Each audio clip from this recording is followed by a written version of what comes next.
Olá, boa noite a todos. Eu sou o Manuel da Costa Pinto, jornalista, e vou ter o prazer de fazer hoje uma conversa aqui no Segundas Intenções com um grande jornalista, cronista, escritor, que é Humberto Werneck. Bem-vindos ao Segundas Intenções. Tudo bom, Humberto?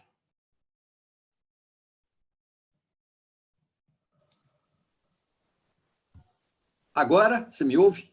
Opa, tudo bom, Humberto? Como é que você está? Tudo bem? Prazer ter Olha, você. Você eu vou estava me bem. ouvindo antes ou não? Estava te ouvindo. Aliás, eu estou envergonhadíssimo de ver a sua biblioteca aí atrás, muito mais ajeitada do que a minha. A minha é uma vergonha, olha só. Aqui é uma pontinha dela, tá bagunçada, mas assim, biblioteca desarrumada significa que você realmente pega os livros, lê, né? Sem dúvida. Consulta, é dinâmico. Como é que está aí nessa quarentena? Olha, eu estou indo bem. No começo, acho que como toda gente, eu tive um momento de grande desânimo, de grande aflição, mas como não houve jeito, eu tratei de domar esse sentimento ruim e tenho usado a pandemia assim a meu favor aqui, na medida do possível, né? Uhum. Nessa provecta idade aqui não me falta trabalho, eu não vou reclamar da quantidade de trabalho, mas é muito. E tem conseguido levar direitinho. Perfeito, a gente vai falar muito do seu trabalho, só queria te ouvir inicialmente, só para fazer a apresentação para quem nos acompanha.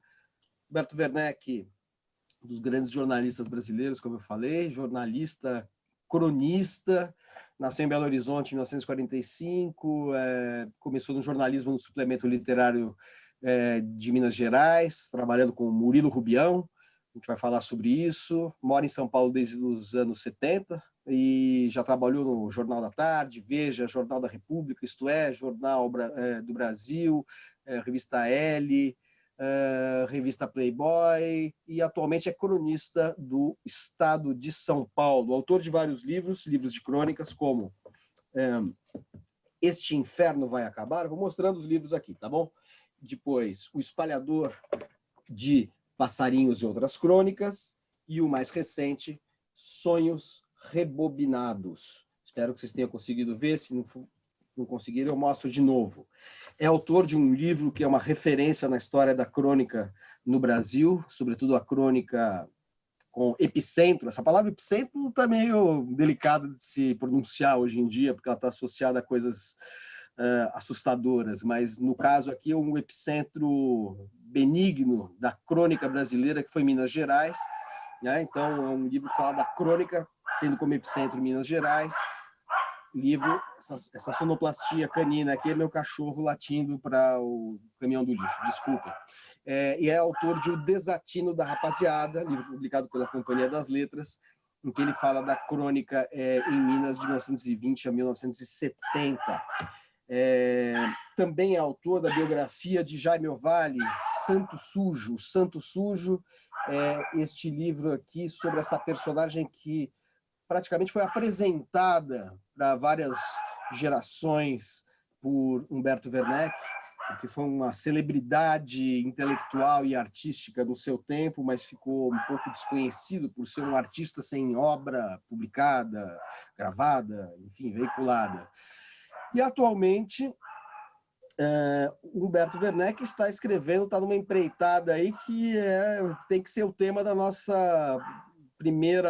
minha primeira pergunta, da nossa primeira conversa aqui, que é a biografia de Carlos Drummond de Andrade. Como é que está essa biografia, Humberto? Tá andando nessa pandemia? Está aproveitando o tempo para adiantar o trabalho? O que nos aguarda aí? Bom, ela está andando, talvez menos rapidamente do que deveria, do que eu gostaria. Eu sonho muito com, na minha vida, um pós-Drummond, né? Chegar do outro lado disso aí. Mas, enquanto não chego, eu procuro fazer com todo o rigor que eu possa. É uma biografia que tem um problema, que é a vida de Carlos Drummond de Andrade como algo sem grandes acontecimentos. Não houve nada assim fantástico, como na vida de Vinícius de Moraes, que se casou 9 vezes, ou Jaime Ovalle, que era um maluco do bem, né? Enfim, o próprio Drummond, eu me lembro que um ano antes dele morrer, um pouco antes, uns meses antes dele morrer, eu fiz a ele uma proposta de gravarmos uma série de entrevistas e daí tirarmos um livro entrevista, um livro grande. O meu modelo era um livro que Ricardo Sete fez, com Vargas Llosa. E Drummond escreveu uma carta para ele, ele me respondeu com aquela letrinha bonitinha dele, começando com uma mentira. Ele falou assim: olha, refleti muito sobre o seu convite. Refletiu nada. Ele sabia que, desde o começo, que ele não queria isso, né? E ele dizia o seguinte: eu, ao contrário de Vargas Llosa, eu fui um burocrata. Aliás, ele usou uma expressão francesa, um rond de cuir, e que eu não sabia o que era. Hoje sei. Mas, E o que é enfim, isso? rond de cuir, literalmente, você sabe que é uma rodela de couro, né? Isso, no século XIX, era um apetrecho que os burocratas franceses, por alguma razão, botavam em suas cadeiras de trabalho. E, então, esse objeto acabou dando nome aos donos das bundas que nelas se assentavam ali, não é? E, enfim, o Drummond dizia que ele tinha sido um burocrata, que foi aquela vida de casa para trabalho, trabalho para casa. Bom, claro, com algumas passadas aqui e ali na casa de algumas namoradas. Mas, enfim, então não é uma coisa que tenha lances sensacionais. O que me obriga a fazer uma coisa que é difícil, mas que me apaixona, que é você procurar recompor não só o personagem, como a história, a trajetória desse personagem, por meio de todos os detalhes pertinentes que você possa achar. Você vai cavar e dar vida àquilo. Eu vejo a biografia, eu digo isso porque tem outras visões da biografia. A biografia francesa é uma coisa mais analítica, não é? A minha não, seria uma biografia americana. O que eu quero é recompor com o máximo de fidelidade possível uma pessoa e, em seguida, contar a trajetória dessa pessoa durante a sua vida. Não é? É isso que eu quero. E está caminhando. Tem muito detalhe, muita coisa. As pesquisas não vão acabar nunca. Eu tenho escrito, mas continuo pesquisando. De repente, tem umas epifanias, descubro algumas coisas iluminadoras, isso me aquece assim a mão e o coração, né? E eu vou em frente. Tem ainda lacunas, e eu tenho momentos aqui, sobretudo de madrugada, deitado ali numa grande aflição, gente, como será essa coisa aqui que eu não consegui achar? Mas eu acabo achando, bem ou mal.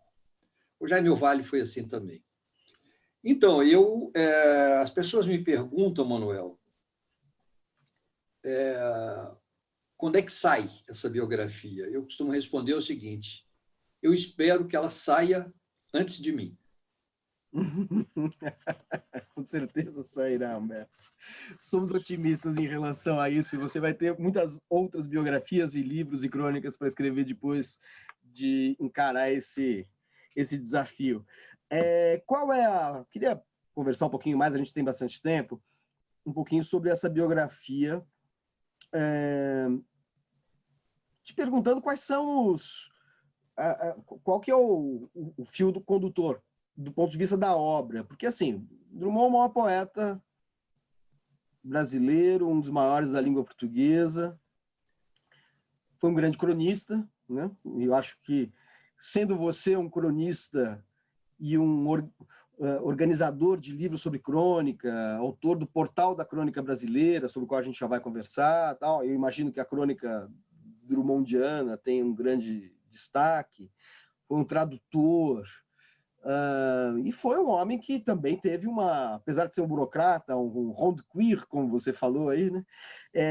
Ele tinha uma vida de de diálogo, aí conversa com grandes escritores do seu tempo. Enfim, a gente pega a correspondência do Drummond com outros escritores, é uma coisa monumental, né? Que sempre coloca aquela pergunta, aquela dúvida, como é que o cara podia escrever cartas tão longas, né? Tendo emprego e tendo uma obra poética, sendo tradutor, sendo cronista, enfim, essas pessoas prodigiosas encontram tempo para fazer múltiplas coisas, é sempre surpreendente.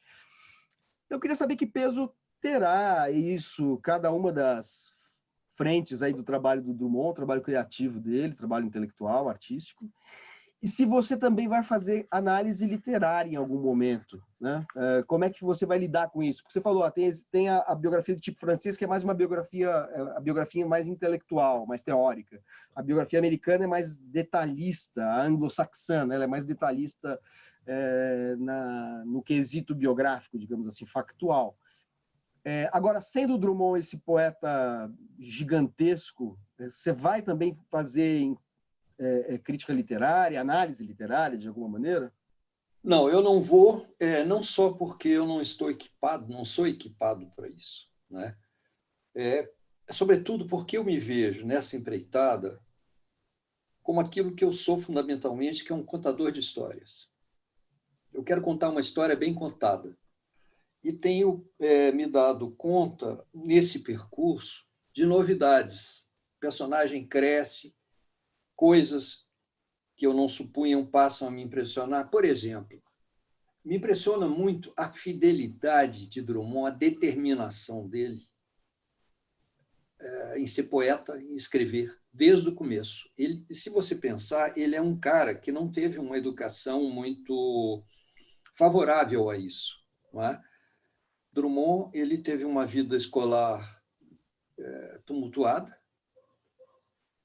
diria mesmo com um trauma a certa altura, em 1919, final de 19, fez agora um século. Ele, ao cabo de 2 anos, foi expulso de um colégio de jesuítas em Nova Friburgo por insubordinação mental, embora fosse talvez o melhor aluno da turma dele, né? Isso deixou ele muito fora do prumo. Ele escreveu durante um bom tempo sobre isso, como aquilo foi pesado para ele. Ele vai para Belo Horizonte em seguida, antes dos 20 anos, e ele é de 1902, né? Ele vai com 17, 18 anos para Belo Horizonte. Ele se perde um pouco ali, poderia ter se perdido um pouco ali numa boemia, naquela coisa juvenil, né? Mas não. Ele tratou de botar como foco da vida dele escrever poesia, escrever prosa. Tem um episódio gozado que, quando ele tinha 17 anos, ele foi visitar os pais que tinham se mudado para Belo Horizonte, moravam num hotel, e embaixo do hotel tinha lá um jornaleco vagabundo, chamado Jornal de Minas, e entra ali o Drummond e oferece os serviços dele. Tá? O cara, mas sobre o que você vai escrever? Não, qualquer coisa, escreve sobre tudo, sobre hoje, sobre o amanhã, sobre a lua, sobre o sol. E saiu dali já com uma encomenda para escrever uma coisa qualquer. Ele escolheu uma crítica de um filme que estava causando um certo escândalo, chamado Diana Caçadora, porque tinha uma mulher seminua. Seminua em 1920 era uma coisa muito vestida, mas ainda assim, né, era Belo Horizonte. Enfim, e ele procurou todas as brechas para botar a escrita dele, para botar a poesia dele. E jamais desistiu disso. Quando você olha as publicações do Rio de Janeiro, que era o que ele visava, né? A revista Para Todos, de Álvaro Moreira, revista Careta, onde pudesse, ele emitia a palavra dele. E nisso ele cresceu, e embora tenha se dedicado a vida inteira ali ao serviço público, o foco, a coisa mais importante sempre foi a escrita. Essa determinação dele, eu acho que é uma marca de grande pessoa e de grande artista. A relação dele com a Semana de 22, Como é que foi? O que você... Tem algum elemento novo que você tenha descoberto? Já que ele não é do núcleo da Semana de 22, mas é o maior poeta modernista, né? E Olha, o de poema fato, no meio do caminho se transforma, vamos dizer, no próprio símbolo dos valores estéticos da Semana de 22, de alguma maneira, mais do que poemas do Mário, do Oswald, né? olha, o Drummond, como você sabe, tinha uma turminha em Belo Horizonte, se reuniu no Café Estrela, tinha ali uma turma muito boa. Tanto um cara que acabou fazendo uma carreira na política, como Milton Campos, que foi governador, depois foi vice-presidente da República, senador, poeta Emílio Moura, o futuro memorialista, então poeta Pedro Nava, né, que era também artista plástico, enfim, Abigar Renaud, um grande poeta. E essa turma, em 22, não percebeu o que estava acontecendo.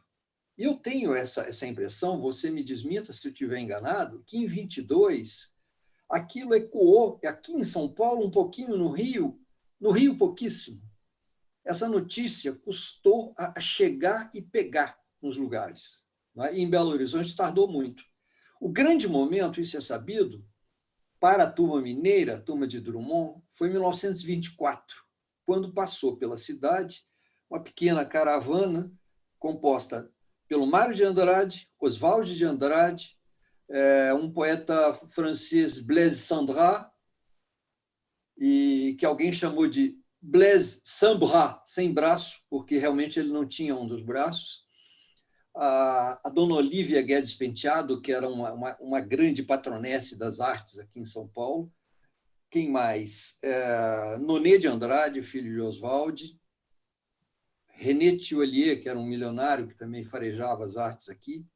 Enfim, e se soube que essa turma estava no Grande Hotel de Belo Horizonte. Claro que se sabia de tudo, né? Chegar um estranho qualquer em Belo Horizonte, todo mundo sabia imediatamente. E o Drummond articulou uma ida ao Grande Hotel, eles se apresentaram ali a essa turma, sobretudo Mário e Oswald, e criou-se ali um duto de informação muito importante, vital ali, sobretudo para o Drummond, que foi o cara, não foi o primeiro a estabelecer uma correspondência com Mário de Andrade, mas foi dos primeiros e manteve isso até as vésperas, literalmente, da morte de Mário, em 1945. Né? Uhum. É um livraço maravilhoso e você pode ver ali o trabalho fantástico do Mário de Andrade, fazendo a cabeça com todo o respeito, sem querer ser, enfim, professoral, mas fazendo a cabeça de Drummond. E essas cartas de Mário, não só as que escrevia para Drummond, mas também para João Alfonso, que foi um ótimo ficcionista, que ficou no caminho, que morreu em 44.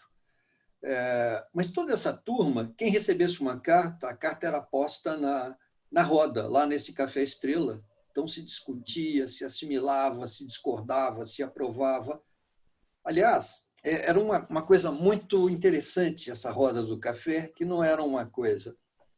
Era mais para o café com leite do que para o chopp. E cada qual mostrava lá a sua produção do dia. As pessoas escreviam pelos cotovelos, né?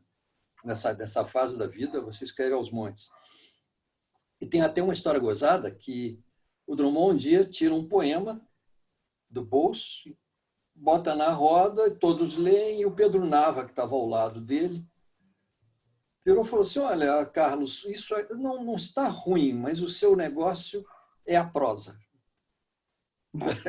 O Nava ria de si mesmo, até o final da vida, com essa avaliação completamente maluca que ele fez. Né? Você sabe que poema é esse? Eu acho que é um poema que nem entrou em livro, isso não tá dito, nem o Drummond diz, nem o Pedro Nava. Possivelmente é daquelas produções primeiríssimas. Né? O Drummond dessa época era um cara que não tinha nada de modernista. O modelo dele, um dos modelos dele era Anatole France. que estava vivendo ali os seus últimos momentos em Paris. E aqui no Brasil, ele era muito fascinado pelo gaúcho Álvaro Moreira, que era o editor da revista Para Todos, e que era um cara pré-modernista,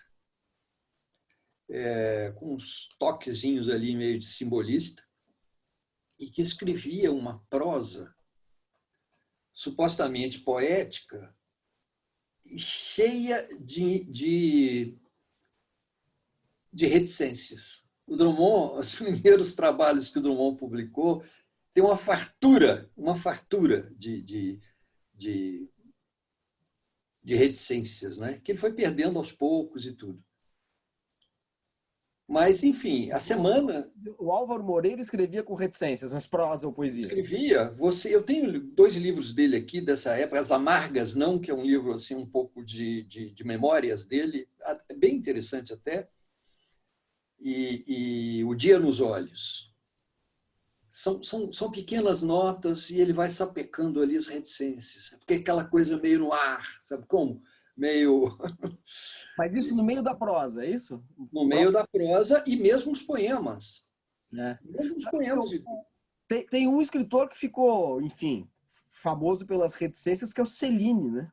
Uhum. Quer dizer, ficou famoso por coisas não muito boas, né? Quer dizer, ele escreveu Viagem ao Fundo da Noite, que é um dos maiores livros da literatura francesa, mas depois entrou numa loucura antissemita na Segunda Guerra, foi até processado pós-guerra, mas ele escrevia por reticências o tempo todo. Tem um romance dele chamado Norte, outro de Castelo em Castelo, que é reticência o tempo todo. É curioso isso, assim, né? E esse uso de reticências, então, foi antecipado pelo Álvaro Moreira, é isso?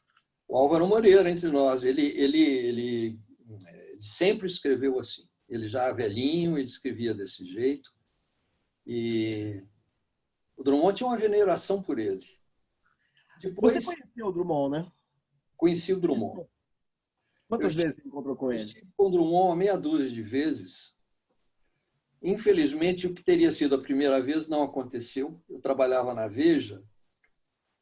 Eu vivia lá na Veja a minha primeira encarnação. Eu era responsável pela parte de livros e quando o Drummond fez 75 anos,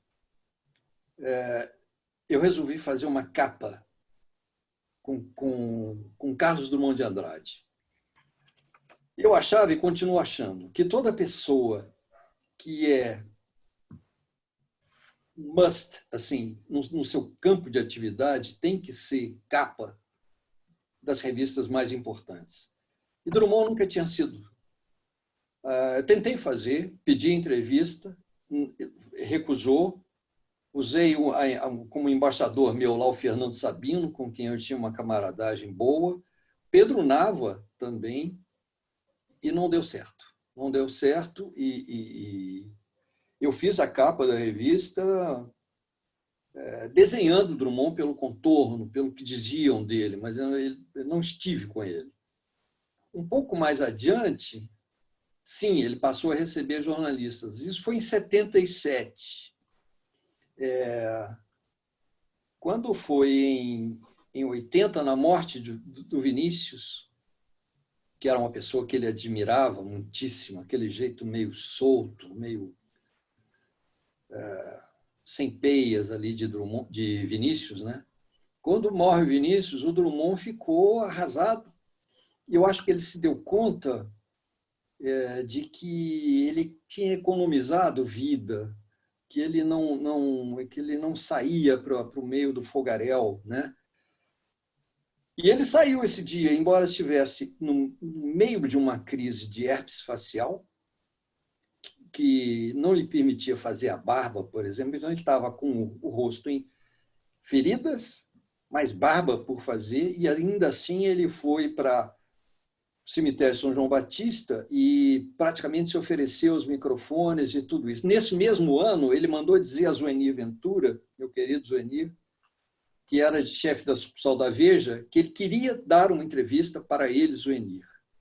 Foi uma histórica entrevista de 4 páginas amarelas em vez de 3. Mas, enfim, a partir desse momento, o Drummond ficou mais fácil. Não é? Me lembro que em uma das ocasiões em que estive com ele foi em 83. Pedro Nava estava fazendo ia fazer 80 anos, e eu resolvi, na revista Isto Era, né? Completamente diferente de hoje, eu resolvi fazer um perfil de Pedro Nava, que é um escritor que eu admiro muitíssimo. E Drummond me recebeu e falou do Nava e tudo aquilo. Em outras ocasiões, estivemos juntos no Sabadoile, que era aquelas reuniões de uma confraria em casa de Plínio Doyle, e por se realizar aos sábados, ficou se chamando Sabadoile. Eu estava lá, lá me encontrei com o Drummond em outras ocasiões também. E em 85 foi a última vez que eu estive com ele, e ele me deu uma entrevista daquelas de 3 páginas ali na revista Isto É. Enfim, e nos falamos algumas vezes por telefone. Uma vez saiu um livro de culinária mineira, eu liguei para ele, e ele foi muito engraçado, porque o Drummond, ele tem uma característica engraçada, Manuel. Ele, presencialmente, ele se recusava, ele se encolhia. Ao telefone, ele se soltava. Né? Ele tinha essa coisa. Só vou meter uma historinha aqui no meio disso. O poeta Mário Chamy me contou uma coisa gozada. Morava aqui em São Paulo, Mário Chamy, falecido Chamy. Quando ele ia ao Rio, ele ligava para o Drummond. Ou, às vezes, ligava daqui. Drummond sempre perguntava: Mário, tudo bem? Onde você está? Você está em São Paulo? Está no Rio? Se o Mário Chamy dissesse que estava em São Paulo, a conversa rendia. Se ele falasse que estava no Rio, Drummond dava um jeito de encerrar, pelo medo de que o Mário Chamy aparecesse na casa dele. Drummond não era muito de receber pessoas, não. Antônio Cândido dizia que nunca foi à casa de Carlos Drummond de Andrade. E enfim, eram amigos, se correspondiam. A mesma coisa, Manuel Bandeira. Isso contava João Cabral. Manuel Bandeira nunca foi à casa de Carlos Drummond de Andrade. E eles dois moravam no Rio, né? Sim. E eles... Tudo bem, morava em São Paulo, né? Enfim, nasceu no Rio, se não me engano, cresceu em Poços de Caldas, mas vivia aqui, né? Mas o Bandeira devia ser meio vizinho, inclusive, né? Mas eles não... Eles se conheciam desde 25, se não me engano, por aí, 25, ou comecinho de 26, não sei. Não, comecinho de 24. Se conheceram na casa do poeta Ribeiro Couto, que estava se tratando de uma tuberculose ou coisa parecida, numa cidade mineira. Usava muito isso para Minas, assim, para se tratar dos pulmões, né? E lá, Drummond esteve lá uma vez, estava indo para um outro lugar, foi lá e acabou jantando com os dois, com Bandeira e com... E esse jantarzinho rendeu. Nesses dias eu estava relendo aqui a correspondência de Ribeiro Couto e Carlos Drummond de Andrade, volta e meia, o Ribeiro Couto lembra aquela noite, né? Enfim, mas o Drummond conhecia o Manuel Bandeira bastante bem. Fizeram trabalhos juntos, fizeram aquela monumental antologia Rio de Janeiro em prosa e verso, para comemorar o 4º centenário do Rio, em 65. Mas ele jamais fez um sinal para que o Bandeira fosse à casa dele. Sabe? Ele tinha... aliás, a coisa dele com o telefone, mano, era gozada. Ele tem num poema dele, ele tem um verso que diz assim: ao telefone perdeste muitíssimo tempo de semear.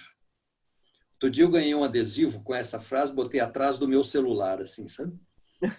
E aliás, a gente podia até aumentar, fazer um poeminha daí, né? Ao telefone perdeste muitíssimo tempo de semear. E olha que Drummond nem tinha celular. Né? Pode ser uma bobagem assim. Mas ele tinha isso, sabe? Ele era de conversas pela madrugada. Ele adorava passar trote. Você olha para aquele homem perdigadinho, aquela coisa, serião, né? Adorava passar um trote. E eu acho que é coisa que vem lá dos tempos dele de moço. Ele tem uma crônica escrita em 1931, ele morava em Belo Horizonte, lá ficou até 34. Tem uma crônica de 31, em que são duas crônicas. Uma, ele informa que chegou a Belo Horizonte o telefone automático. Até então, para você fazer uma ligação para o Manuel da Costa Pinto, você tinha que pedir a telefonista e ligava para você. Então, ele fez essa crônica, que, aliás, é um registro histórico até, não é? De um avanço na cidade. E no dia seguinte, ou 2 dias depois, ele fez uma outra crônica, dizendo, olha, não chegou só o telefone automático, com ele chegou o trote. Que na base da telefonista não dá para você fazer um trote. Olha, telefonista, passa um trote aí para o Manuel da Costa Pinto. Não existe isso, né? E ele disse mais, ele era gozado, ele disse assim, que essa novidade introduziu um recurso para as esposas fiscalizarem os seus maridos. Porque antigamente, quando elas ligavam para o trabalho, em geral era repartição pública, né? Iam cair ali numa secretária ou numa coisa assim. E, de repente, se elas ligassem, o cara atendesse, era direto, né? Mas, enfim, há muitíssimos relatos de papos intermináveis com Drummond, né? Eu estava contando lá atrás, nessa conversa meio descosturada aqui, eu estava contando que eu liguei para ele quando saiu um livro de culinária, mineira, e aí ele deu várias desculpas. Ele falou assim, Humberto, mas um sujeito magro como eu, uma péssima propaganda para um livro de culinária. Você saiu com essa. E depois ele fez uma série de observações sobre algumas das receitas. Ele estava sabendo. Sabe? Essa aqui, eu não sei se vai dar certo, não. Tá? Essa outra aqui também, tem pessoa que não e tal. O Drummond, essa é uma característica dele. Ele era um homem extraordinariamente bem informado. Ele sabia de tudo. Ele lia jornal de ponta a ponta. Ele lia classificados. Isso, num certo momento da vida dele, ele fazia quase para se municiar de assuntos para escrever crônicas. Ele escrevia 3 crônicas por semana, não é? Primeiro no Correio da Manhã, durante 15 anos, e outros 15 no Jornal do Brasil. Mas ele tinha um interesse real pelas coisas. Em Belo Horizonte, nas crônicas que ele publicou lá, que é um livro que não saiu ainda para o grande público, são crônicas escritas de 30 a 34, você vê que ele se interessa por tudo que acontece na cidade. Inclusive, um lado dele muito interessante, ele era interessado em moda. Drummond, interessado em moda. Não por acaso, o Ronaldo Fraga, alguns anos atrás, fez uma coleção inteira baseada em Carlos Drummond de Andrade. Só tinha velhinhos e velhinhas desfilando na Praça da Liberdade, em Belo Horizonte. Mas ele dava notícia se as moças estão usando uma boina. Teve um momento que apareceu uma boina. Se as saias tinham subido ou descido, sabe? E pela vida inteira ele acompanhou esse negócio. A Marina Colassante me contou que ele dava notícia de qualquer coisa. Não é? Era um sujeito fechado em casa a maior parte do tempo, e ali ele se informava e, sobretudo, escrevia, né? Escrevia sobre qualquer coisa. Humberto, chegaram 2 perguntas aqui relacionadas de alguma maneira, uma diretamente ao telefone, a outra acho que indiretamente. A pergunta é da Wanda Nestelner, ela pergunta que tipo de trote, se você sabe que tipo de trote ele dava. E a outra tem a ver com o telefone, porque tem a ver com comunicação. Se você vai com do Guy Maltese, se você vai contar que o Drummond foi, talvez, acho que ele tem dúvida, se você vai contar que o Drummond foi talvez o primeiro a receber a ligação sobre o suicídio do Pedro Nava, e que inclusive ele queria dar cabo do Michê que assolava, que ameaçava, chantageava o Nava. Essa informação, essa história do Nava procede? Eu acho que o Guy Maltese coloca isso como uma dúvida factual, né? Porque tem muitas coisas que circulam e nem sempre correspondem à verdade. Eu já ouvi essa história, mas não existe nenhuma comprovação. E nem sei se haverá. O que eu sei é que ele soube, ele não demorou a saber disso aí. Eu acredito que a dona Anitta, mulher do Nava, deve ter ligado para os amigos, amigos que o Nava encarregou de carregar as 6 alças do caixão dele. Drummond era um deles. Sei também que na manhã seguinte, o Nava se matou numa noite de domingo, com um tiro na cabeça, debaixo de um oitizeiro, na Rua da Glória, onde ele morava, um apartamento que eu cheguei a conhecer, algumas vezes estive lá. Pois bem, na manhã da segunda-feira, o Drummond recebeu um repórter, amigo meu, que é o Gilberto Mansur, que era diretor da revista Status, e tinha combinado com ele uma entrevista, ele tinha topado, e o Mansur apareceu e falou, olha, o senhor fica à vontade, ele estava arrasado e tudo isso. Mas eu não sei se ele foi o primeiro a receber esse telefonema. Quanto à pergunta da Wanda Nestlener, sim, eu tenho uma história de trote dele que é muito divertida. Quem me contou foi o Fernando Sabino, que era outro passador de trote. E eles tinham uma disputa entre si como 2 moleques. Quem passava o melhor trote, quem pegava o outro. E um dia o Fernando ligou para a casa de Otto Maria Carpo, que era um senhor da maior respeitabilidade, um homem seríssimo. E não, estou me enganando. Fernando ligou, ligou para Otto Maria Carpo e dizendo que Drummond queria falar com ele. E o Otto Maria Carpo ligou para o Drummond e foi aquela saia justa. Eram amigos, mas tinha uma certa cerimônia. E ficou uma conversa, um papo de aranha ali, não tinha assunto. E o Drummond ficou enraivecido com aquilo, né? Aí ligou para o Fernando, isso era altas horas da noite. Falou assim, olha, Fernando, sempre fui seu amigo, você sempre foi meu amigo, sempre te considerei. Mas você agiu você passou dos limites. Você agiu como um moleque. Você fez uma coisa, você envolveu uma pessoa da maior seriedade, um homem que não tem nada com isso, que é o Otto Maria Carpo, não sei o quê. Não me procure mais.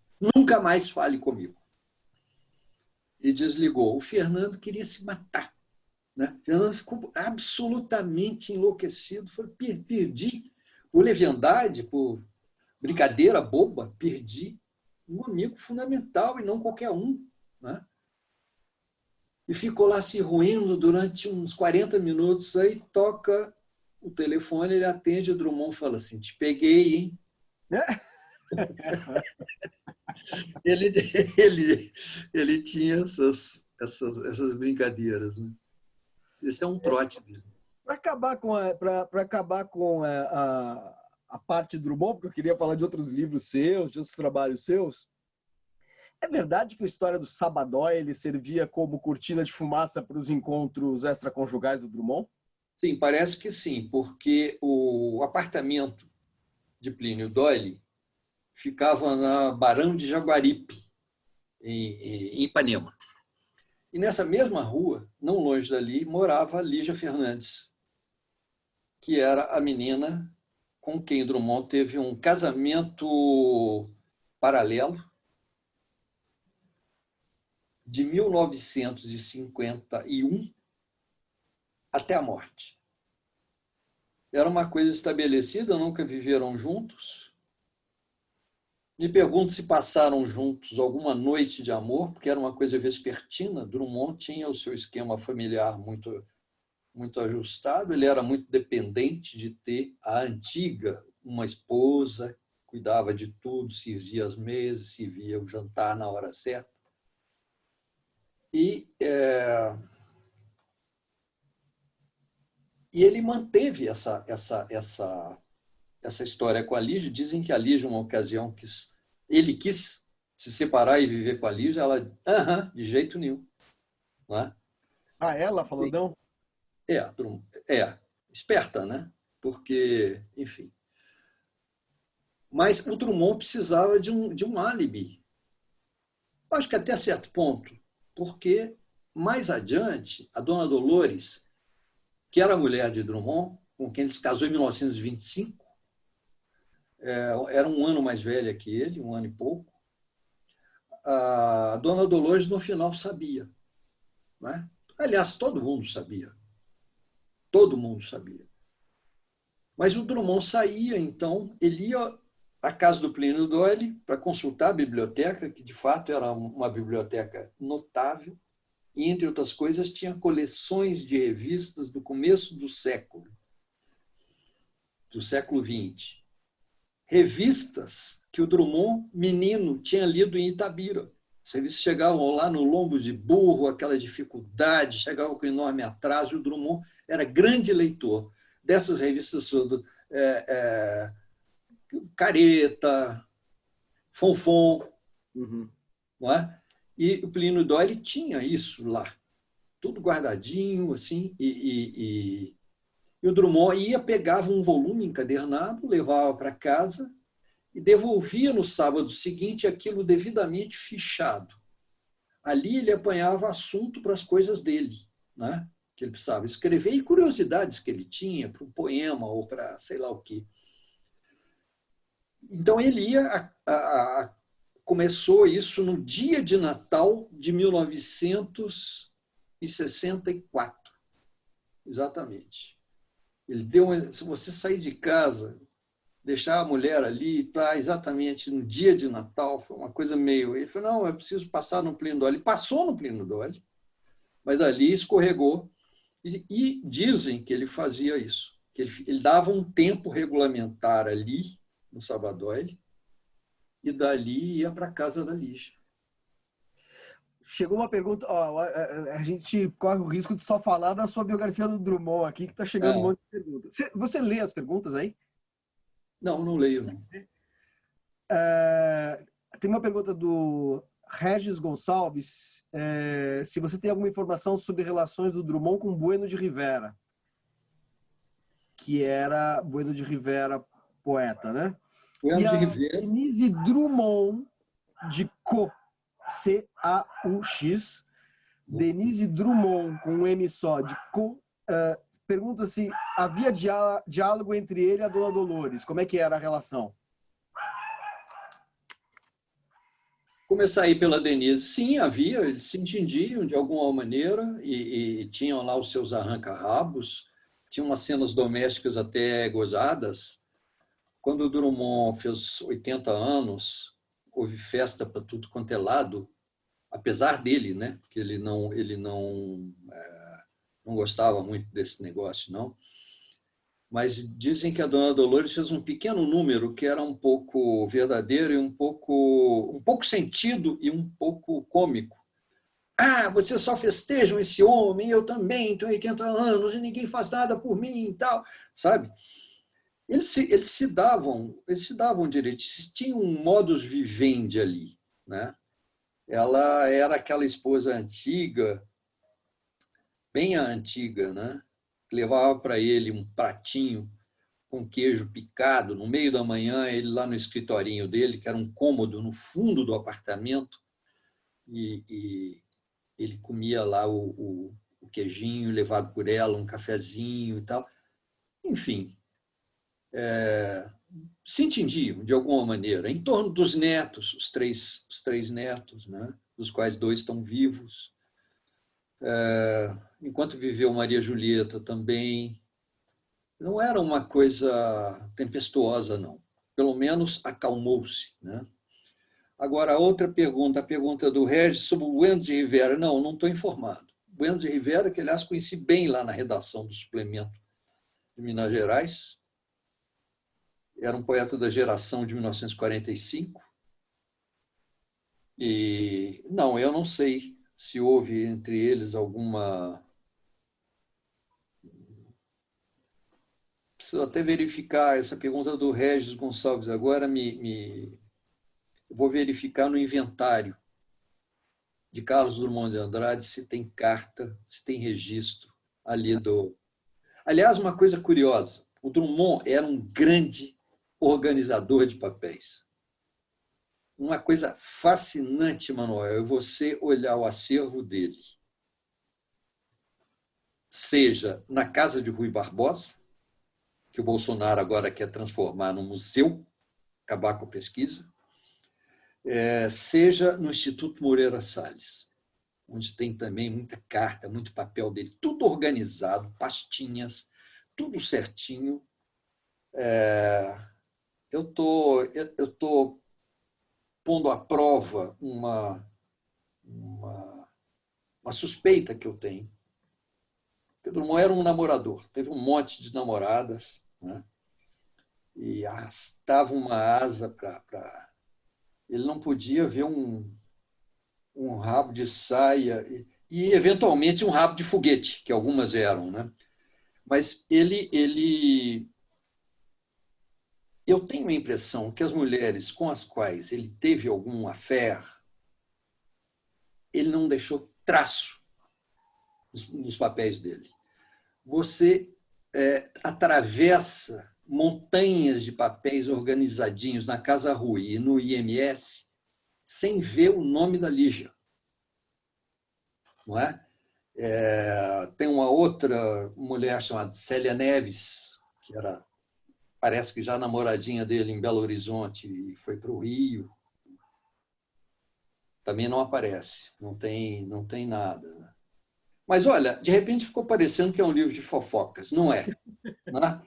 Mas o que for pertinente será contado.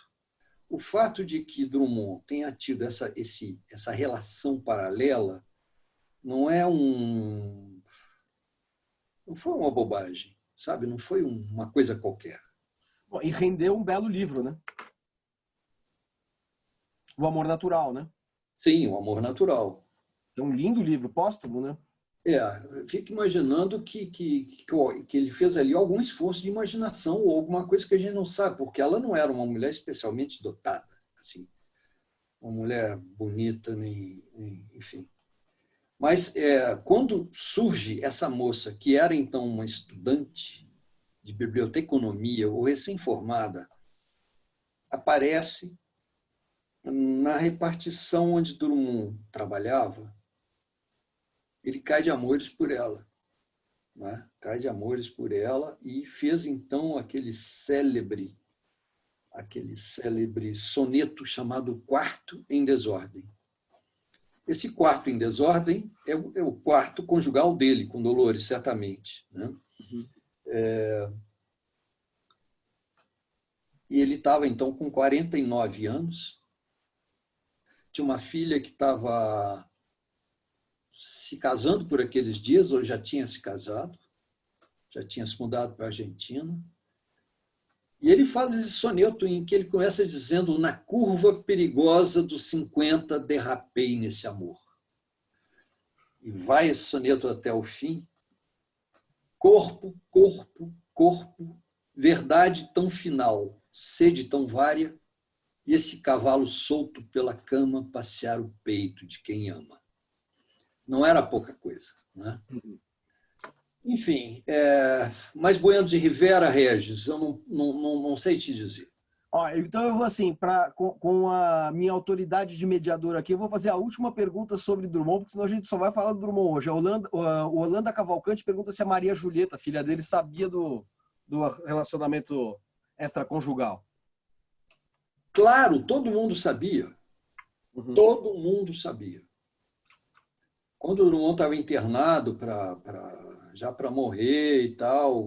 Os netos avisavam, e Drummond pedia, olha, avisa lá a fulana de tal, né? Sim, era sabido. Era sabido. Isso aí não era nenhum segredo, não. Perfeito. Você acabou de falar dos originais e do Instituto Moreira Salles, né? Uma parte deles uma parte está na Casa de Rui Barbosa e uma parte no Instituto Moreira Salles, é isso? Sim.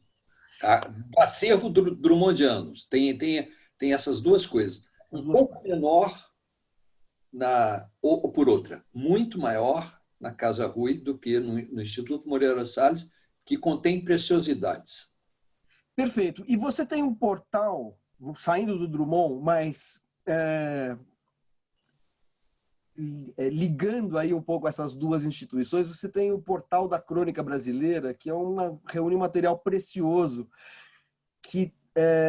de crônicas, né? como o nome diz, que são crônicas que pertencem ao acervo seja do Instituto Moreira Salles, seja da Casa de Rui Barbosa, né? Como é que surgiu isso e como é que foi constituído este portal? Quais são os principais autores que lá estão? Dá uma indicação para quem está nos ouvindo aqui. Eu conheço, eu queria que você falasse um pouco do portal. Já ouvi, já li, é um material fantástico, mas queria que você contasse um pouco a origem e o que você encontrou lá. Olha, esse portal foi uma bendita iniciativa da escritora cearense Elvia Bezerra, que até recentemente era coordenadora da área de literatura do Instituto Moreira Salles. Junto ali com Flávio Pinheiro, que é diretor e está saindo agora, para entrar o Marcelo Araújo, surgiu essa ideia. O que nós temos essa papelada? Nós temos coisas aqui preciosíssimas, mas ninguém vê, só nós. Né? E a Casa Rui, por exemplo, tem um monte de todo o acervo, por exemplo, de Fernando Sabino e Rubem Braga. E, se não sei, Raquel, onde está, mas enfim. Então, vamos criar uma coisa. Raquel de Queiroz, você me disse uma vez numa entrevista que eu fiz com você que está no Moreira Salles. Para o Moreira Salles, é isso. O Paulo Mendes Campos e o Otto Lara Rezende. Aliás, o Otto já tem livros sobre esse acervo, né? Mas você me disse que a Raquel é do Moreira Salles. Sim, e tem ainda ali, tem autores como Antônio Maria. Antônio Maria, que é um grandíssimo cronista, que deixou uma obra toda dispersa em jornais, não fez livro em vida, nem teve tempo, talvez, morreu com 43 anos, de uma hora para outra. O acervo dele está nos jornais. Nesse momento está sendo escarafunchado para uma dissertação de mestrado por essa figura maravilhosa que é o Guilherme Tawil, sob o comando ali de Augusto Massi, está preparando uma dissertação de mestrado. E imagino que daí possa surgir um estabelecimento de texto do melhor de... Ou seja, isso aí não está em parte alguma. Uhum. Pois bem, e criou-se então esse portal, que é um balaião grande de crônicas. Nesse momento são quase 3.000, de 10 autores. 10 autores, todos falecidos. Aí tem Rubem Braga, tem alguma coisa do Fernando Sabino, tem todo o Paulo Mendes Campos, tem todo o Otto Lara Rezende, Raquel de Queiroz, alguma coisa da Clarice, tem um escritor bem carioca, pouco conhecido, que é o Ivan Lessa, um velho escriba falecido há muitas décadas, que é o Antônio Torres, também deixou uma obra interessante. Jurandir Ferreira, que é um escritor muito bacana, de Poços de Caldas. Ele tem ele tem um livro, A Quieta Substância dos Dias, que é editado, aliás, há muitos anos pelo Instituto Moreira Salles. Então, tem esse balaião, não é? E eles me chamaram para ser um dos editores ali desse material. Eu trabalho com uma equipe afiadíssima tenho contato principalmente com Kátia Moraes Pérez, e ela costuma... a gente bate uma bola e escolhe um tema. Outro dia foi, sei lá, saudade. Uhum. Então a gente vê o que tem nesse balaião sobre aquilo, e eu faço de 15 em 15 dias um texto em prosa, com o título geral de Rés do Chão. Eu botei esse nome extravagante, não por acaso, porque Rés do Chão é o lugar por onde se entra, não é? Rez-de-chaussée, em francês. E na imprensa francesa do século XIX, pelo menos, Rez-de-chaussée era o baixo da página, que era o lugar menos prestigiado do jornal, era o baixo da página, que, aliás, continua sendo. Não é? E para você ver, a crônica surgiu ali, nesse lugar. O rodapé, né? A crônica se chamava lá na França feuilleton, folhetim. No Brasil foi trazido por Francisco Otaviano em 1852. Logo o Machado de Assis, pouco depois, passou a chamar isso de crônica e por aí foi. Enfim, então eu faço 2 textos mensais, chamando para alguma coisa, sugerindo ao leitor, olha, você quer tal coisa? Por exemplo, leia isso, aquilo, tal, dou uns pitacos ali. Né? Nem sei se precisaria, porque é extraordinariamente bem feito. Vou dar aqui o endereço. Crônica Brasileira, tudo junto, .org.br. Quem entra ali vai ver logo de cara os 10 autores e desenhos ali do Loredano. Você tem, de cada autor, você tem um texto de apresentação sobre ele, uma cronologia. Você pode procurar crônicas por tema.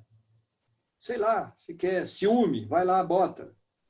Tem uns tantos assuntos que já estão ali catalogados, não é?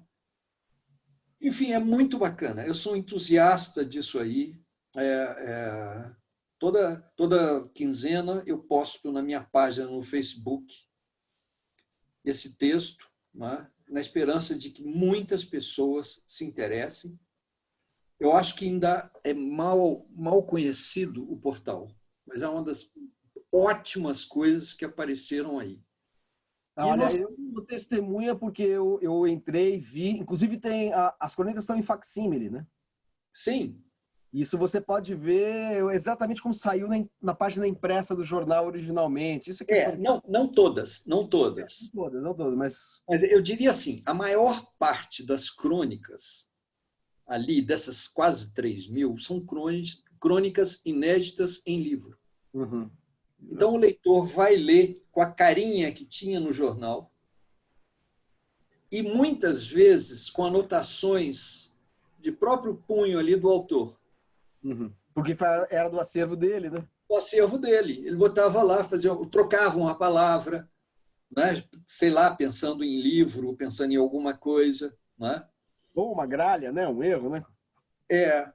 Então, é muito bacana você ver isso, assim, como a cara que tinha aquilo no dia seguinte, ao cara ter escrito aquilo.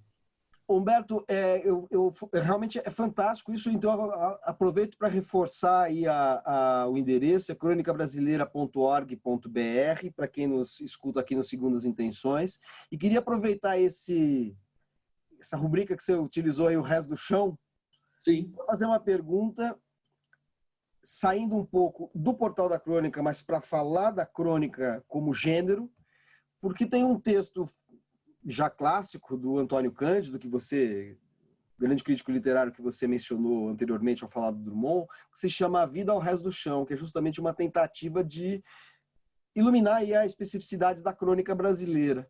Né? Ele usa justamente esse termo, né? A vida ao rés do chão. Eu queria saber Você acha que a crônica é um gênero autenticamente brasileiro? Ou se não é aquele que melhor traduz a alma brasileira, talvez junto... Sei lá, pessoalmente eu acho que crônica e música popular são duas coisas, e considerando que a música popular tem uma convergência com a poesia muito forte, né? O grande cancioneiro brasileiro, pelo menos, me parece que a crônica e a música popular, desde que faça parte desse contexto aí, desse cancioneiro mais sensível, né? Mais elaborado, tal, são as duas manifestações, expressões artísticas que mais traduzem a espírito brasileiro, um jeito de ser, né? Assim, uma certa visão de mundo, uma certa atmosfera, tal. Tem razão. Disso, da crônica em relação a essa coisa meio, sei lá, identidade brasileira é um termo talvez muito pesado, parece que a gente tem uma necessidade de ficar falando sobre nossa identidade. Isso é uma coisa tão fugidia, assim, né? Não dá para falar de uma identidade fixa brasileira, mas de qualquer maneira tem alguns traços que são comuns a todos nós, né? A crônica é uma boa tradução disso? Você acha que ela tem essa singularidade? Como é que você define a crônica em relação ao Brasil e como gênero literário? Olha, alguns anos atrás eu fiz, a pedido da Companhia das Letras, uma antologia chamada Boa Companhia Crônicas, que já tem, sei lá, umas 20 reimpressões, é muito utilizado aí. Eu fiz um texto introdutório, ao qual eu dei um título que hoje eu vejo que é inexato. Um gênero tipicamente brasileiro. Não é tipicamente brasileiro, sabe? Não é uma criação brasileira. Uhum. É uma adaptação brasileira de alguma coisa vinda de fora, que era o tal folhetim, o feuilleton francês, né? Agora, uma vez chegando aqui, em 1852, isso começa a passar por um processo de brasileiração, vamos dizer assim, que vai ter alguns momentos aí. Em Machado tem um mais adiante, em João do Rio, no comecinho do século XX, depois um salto gigantesco, decisivo, que é o Rubem Braga, aí nos anos 30, 40. Né? É onde a crônica ganha essa cara brasileira. Essa cara brasileira, para usar fazer uma comparação aqui, com o futebol, por exemplo. Nós não inventamos o futebol. O futebol foi inventado pelos ingleses, foi trazido pelo Charles Miller e tal.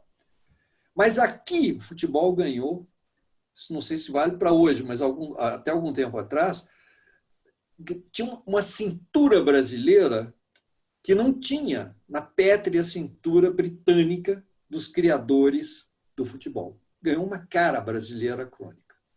Sobretudo com Rubem Braga. Né? Deixou de ser um pouco um artigo, deixou de ser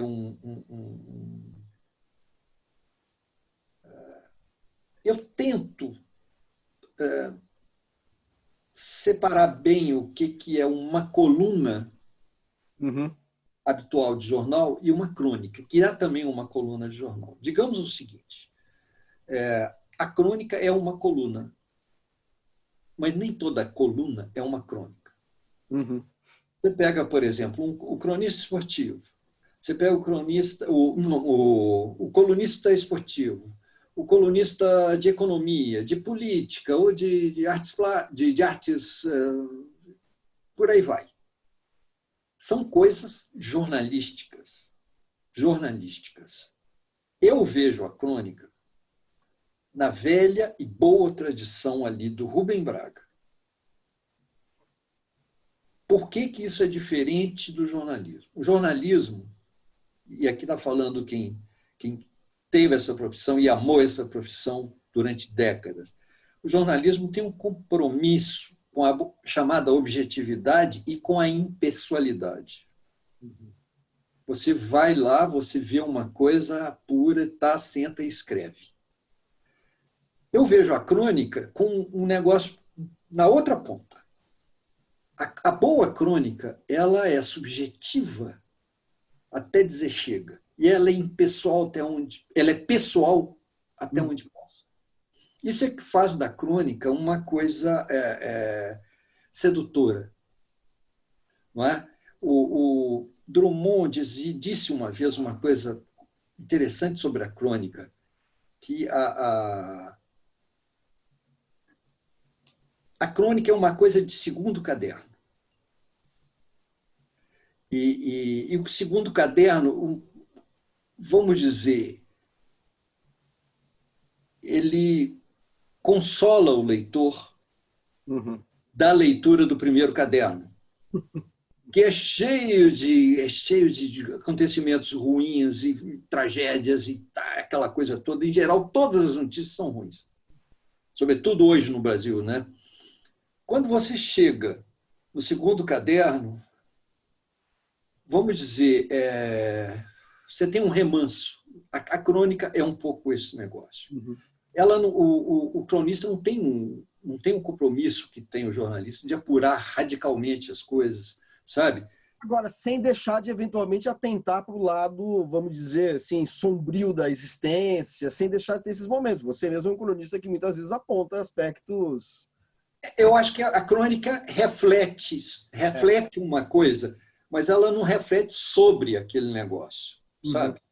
Eu não desmereço assim, nenhuma crônica que eu tenho visto engajadíssima num determinado... Mas eu acho que a crônica não tem que se engajar em coisa nenhuma. O compromisso da crônica é com o leitor, com o prazer do leitor, sabe? Eu não estou falando de uma coisa de alienação, não, sabe? E ela não tem uma receita. A crônica não tem uma receita. Ou por outra, se tiver de apanhar alguma, eu ficaria com aquela lá do Rubem Braga. O próprio Drummond, certa vez, falou também que a dificuldade, e eu sei disso, eu como cronista menor, mas o gênero é o mesmo, você achar um fiozinho e você puxar esse fio. E esse fio, ele vai bambolear de lá para cá, ele sabe Deus onde vai levar. Não sou modelo de nada, mas como eu sou um cronista, como cronista eu posso dizer que às vezes você começa com um achado verbal, com uma determinada coisa, sem saber aonde você vai parar. Vou dar um exemplo próprio, aqui só para... Não estou falando de qualidade de trabalho meu, não. Uma vez eu estava fazendo uma crônica sobre a reforma ortográfica, essa última. Não é? E que no meu caso foi uma coisa ótima, porque trouxe o W, que é a letra inicial do meu sobrenome, e o K, que termina também o meu sobrenome paterno, que eram marginais, botou no alfabeto, né? Mas teve algumas coisas, uns hífens. Trema, né? O trema, eu até hoje não fiz o luto do trema. Pois é, o trema. A história aí foi... Eu fui escrevendo aquilo, eu não sabia onde eu ia bem chegar. Não é? Eu me guio muito, procuro me guiar, e eventualmente talvez até consiga, por uma coisa notável que eu li daquele grande poeta russo, o Joseph Brodsky, que foi prêmio Nobel de Literatura. Ele tem um livrinho maravilhoso, que ninguém vai achar na estante virtual, esse livro está esgotadíssimo, chamado Marca d'Água, um livro sobre Veneza. E lá pelas tantas desse livrinho, ele diz uma coisa que para mim é um farol. Vou tentar citar assim meio de cabeça, que o que torna boa uma narrativa não é exatamente a história, e sim o que se segue aqui. Eu acho que a crônica tem muito isso, da palavra puxa a palavra, da imagem puxa a imagem, sabe? Aquilo não é uma pilha de frases, nem de informações, ou de sei lá o quê. Aquilo é um conjunto, não é? Aquilo não descreve uma linha reta, aquilo vai e o leitor vai junto. E se você acerta a mão, o leitor não consegue parar de ler até o ponto final. sabe? Assim, o cronista é um cara que eu acho que ele tem ele tenta o tempo todo seduzir. Mas é muito difícil, Manuel, que alguém leia qualquer coisa, eu acho. Qualquer coisa.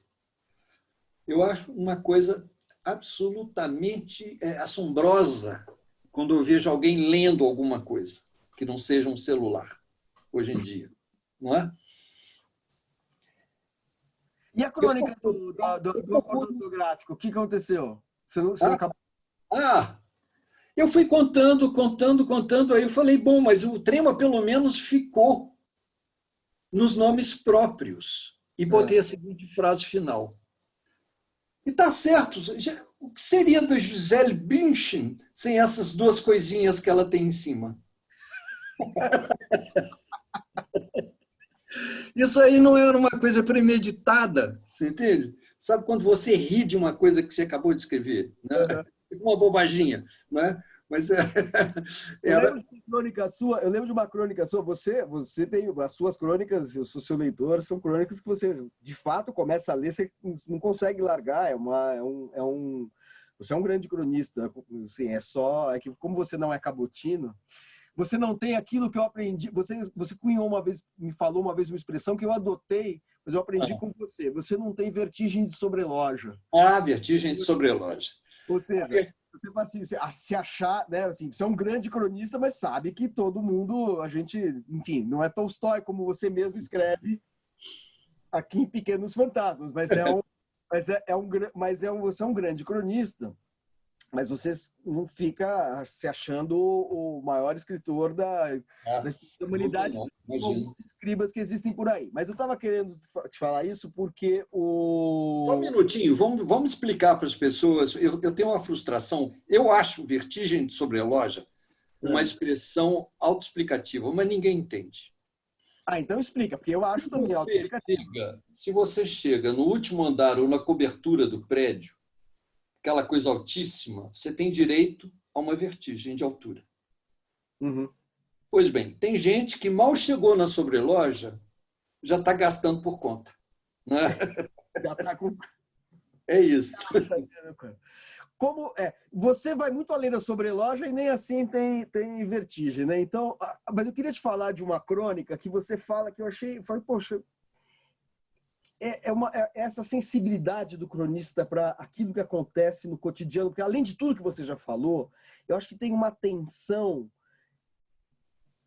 que às vezes aparece no romance, mas que no romance é quase que lateral, mas na crônica é central, que é aquele primeiro pequeno detalhe da vida miúda, do cotidiano. Por exemplo, quando você descreve o casamento como aquele processo em que o copo de cristal vai sendo substituído pelo copo de feijão.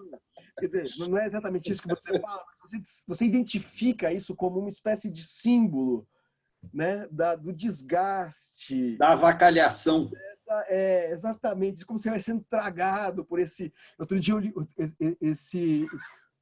eu estava lendo um romance do Emmanuel Carrère, que é um escritor de quem eu gosto muito, que ele fala do casamento, o primeiro casamento dele, ele fala assim: eu estava nesse subúrbio da existência que é um casamento infeliz. E eu falei, pô, um casamento infeliz em um subúrbio... É achado, hein? É uma sacada tão genial quanto a do Humberto de ter falado, não, o casamento, ele revela a sua face, vamos dizer, amesquinhadora da existência, né? Aquela mesquinha existência, quando você trocou o copo de cristal pelo copo de requeijão. É isso que eu acho que a crônica tem de fantástico, que é esse poder de pegar um negócio que acontece diariamente na vida das pessoas e trazer para o centro e falar, você não tinha reparado nisso. As pessoas não reparam em coisas. O cronista tem um olhar diferente para as coisas, né? O Otto Lara Rezende tem entre muitas, tem uma crônica que eu acho maravilhosa, que eu recomendo a todo mundo. Chama-se Vista Cansada.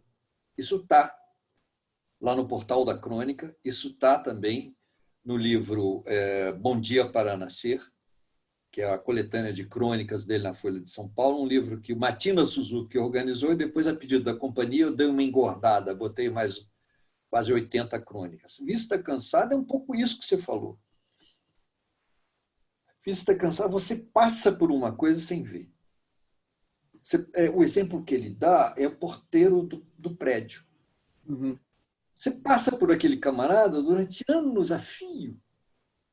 Você nunca se deteve, que aquele camarada tem uma história, ele tem uma mulher, ele tem filhos, ele tem uma felicidade, uma infelicidade, sabe? Essa vista cansada é que eu acho que é um desafio para o cronista, sabe? Apanhar a aparente miudeza, ou a miudeza mesmo, e saber ver de uma forma não retórica, sem querer dar aula de nada, você entende? Mas revelar uma grandeza que tem ali nessa coisa, no resto do chão. Uhum. Sabe? Falando em vista cansada, eu vou pôr meus óculos aqui para as minhas retinas tão fatigadas, como diria o Drummond, para fazer uma pergunta. Outra, do Regis. Olha, aqui comigo a história é outra. São as minhas rotinas tão fatigantes. A pergunta ótima aqui que o Regis fez, mais uma, ele pergunta o seguinte, é sobre esse livro que eu já mostrei aqui, já mencionei, porque que é o livro no qual... Bom, a gente vai falar dele. A pergunta do Regis é a seguinte. Werneck, em sua vida pós-Drummond, que é quando você acabar a sua biografia do Drummond, para quem não pegou a conversa desde o começo, a gente, no começo da conversa aqui, no Segundas Extensões com Humberto Werneck, falava da biografia que ele está escrevendo do Drummond. Você tem planos para voltar à ficção? Afinal, continua o Regis, Pequenos Fantasmas nos prometia outras aventuras ficcionais, que é esse livro aqui, editado em tiragem limitadíssima. Considero, sempre o Regis falando, um livro parelho com Velórios, do Rodrigo de Mello e Franco, que ficou solteiro como o seu até agora está. Ótima pergunta essa, hein? Olha, eu não sei. Esse livro, eu vou tentar resumir o que é esse livro aí. Esse livro é uma reunião de contos de juventude. Nem todo mundo sabe, mas já fui jovem. E eu trabalhava no suplemento literário de Minas Gerais, sob o comando de um anjo chamado Murilo Rubião. Uhum. Ele achava que eu deveria fazer um livro de contos, porque eu publicava contos, eu ganhava alguns concursos, publicava no próprio suplemento também. E ele falava, não faça a bobagem que eu fiz, que é estrear tarde, estreie cedo. Eu já tinha 24 anos, 23, por aí. E ele, então, que era um homem corretíssimo, ele fez uma coisa sobre a qual eu guardei segredo muito tempo, mas que hoje eu não vejo problema em contar. Ele era responsável pelo setor de publicações da imprensa oficial de Minas Gerais. E ele falou assim, olha, você organiza o livro e eu passo o livro na frente. Furar a fila, sabe? Uma coisa... Então, eu fiz um livro chamado Primeiro Movimento.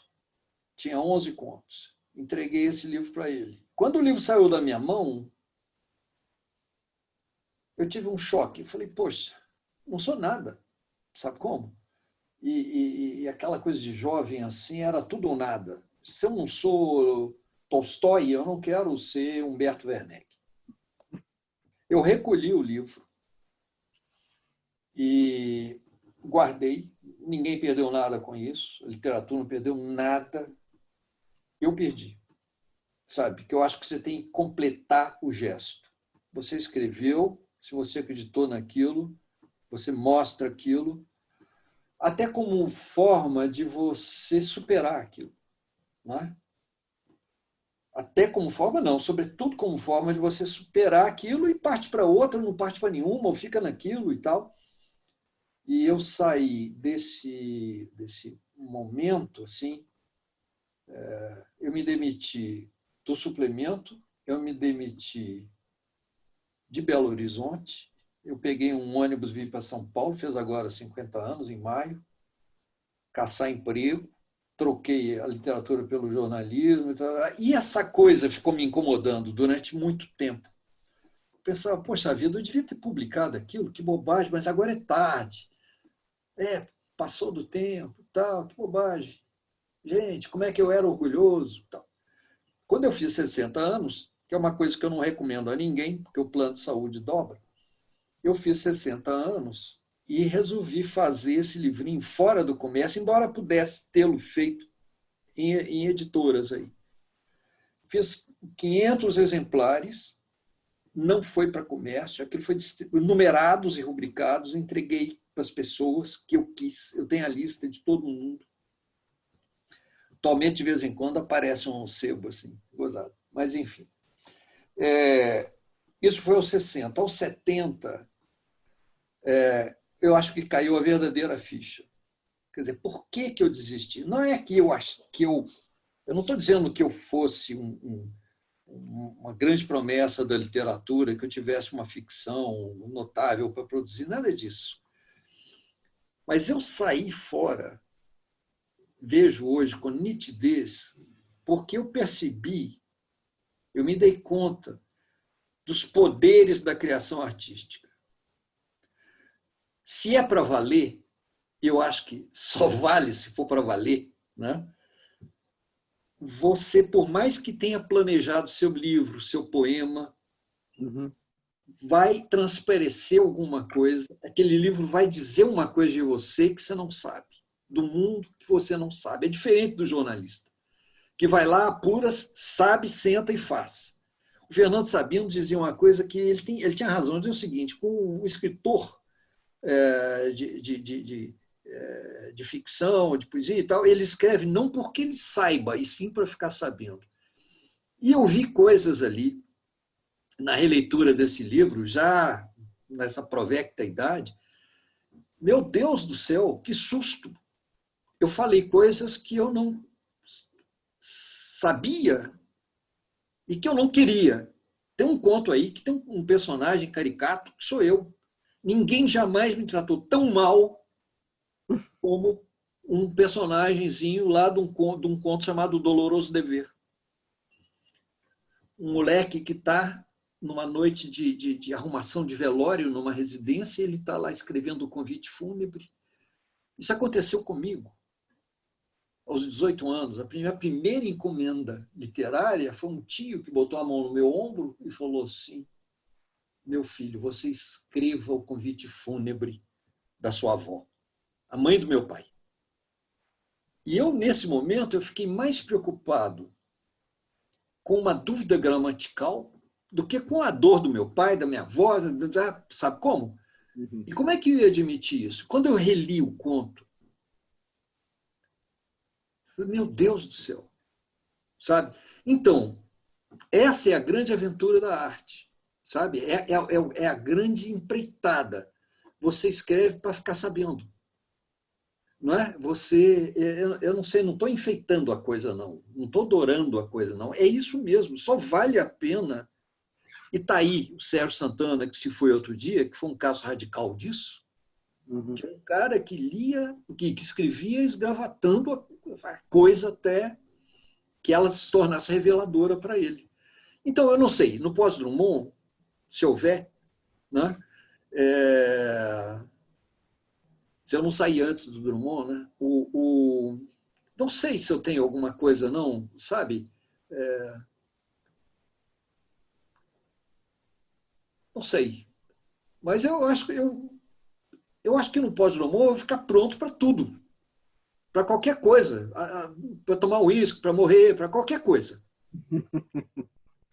Inclusive para publicar Outros Fantasmas.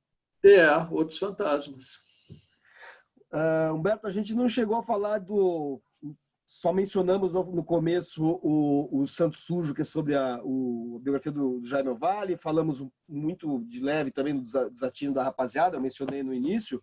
Mas a nossa conversa, que foi muito gostosa aqui, está chegando ao final. A gente tem um horário aqui que a gente já ultrapassou. E o pessoal da biblioteca aqui me pediu para encerrar, infelizmente, a nossa conversa. Havia ainda uma pergunta que não tinha sido formulada do José Agulhou, e eu não peço desculpa a ele por não ter... Depois eu passo a parte para o Humberto a pergunta feita, mas a gente não teria tempo para prolongar ainda a nossa conversa, e eu queria lembrar, então, a quem nos acompanha, que na semana que vem, dia 15 de junho, teremos o Heitor Ferraz, e no dia 22, a escritora Jarid Arraes. Então, 15, Heitor Ferraz, 22, Jarid Arraes, ambos no Facebook da Biblioteca de São Paulo, ambos os encontros às 19 horas até às 20h30, assim como foi hoje com Humberto Werneck, a quem eu agradeço. Foi um enorme prazer revê-lo, porque a última vez que eu te vi não foi numa circunstância muito boa, foi num velório, né? Nós nos encontramos, infelizmente, num velório da filha de um amigo, circunstância muito triste, e depois disso fomos aí surpreendidos por essa quarentena, na qual pelo menos a gente fica sabendo que você tem conseguido tocar essa biografia que certamente vai sair muito antes de você, Humberto. Ô, Manuel, assim, eu que falei tanto, quero falar só mais uma coisinha. Eu não vou pedir a ninguém que me leia. Você acaba de falar e a gente se despede, porque queria que, inclusive, terminar esse encontro aqui com a sua palavra, e não a minha. Olha só, eu não peço a ninguém que me leia. Na minha crônica semanal, que sai amanhã, terça-feira, sai no Estadão, tem quase 10 anos. Peço a ninguém que leia nada, peço apenas o seguinte, que considerem que quando eu escrevo, eu sou infinitamente mais rigoroso do que fui aqui hoje, com essa prosa enxundiosa, né? Gordurosa, enorme. Eu falei demais. A coisa que mais me faz falta quando eu abro a boca é a tecla delete. Que nada, foi um ótimo papo, Humberto. Foi Mas eu te agradeço. Você tem o talento da prosa dos autênticos cronistas mineiros, que você representa muito bem na literatura e no jornalismo brasileiro. Muito obrigado, Manuel. Eu que agradeço. Um grande abraço, Humberto. Bom trabalho aí na quarentena. A gente vai se ver pessoalmente muito em breve. E eu agradeço a todos que nos acompanharam aqui. Tá bom? Obrigado. Um abraço a todos. Até a semana que vem. Tchau, tchau.